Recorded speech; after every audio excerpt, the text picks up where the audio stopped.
বাজার যাবে নাকি আজকে? আমি আর তাতাই দিঘিতে যাচ্ছি, দেখি যদি মাছ পাওয়া যায়। আচ্ছা। চল বাবা, তাড়াতাড়ি চল, এলে আবার তোর মা রান্না বসাবে।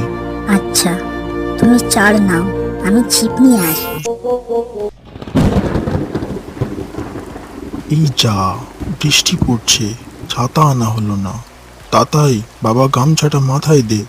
না বাবা, তুমি মাথায় দাও, আমি দেখছি কি দেওয়া যেতে পারে। তখন মাছ ধরার একটা নেশা ছিল, চার বানাতাম, মাছ ধরতাম, কত আনন্দ হতো তখন।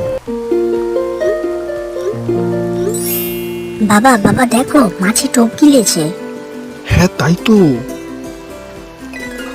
সম্পূর্ণ ভিডিওটি দেখতে হলে ভিডিওর উপরে দেওয়া লিঙ্কে ক্লিক করুন ও অবশ্যই করে সাবস্ক্রাইব করবেন প্লিজ।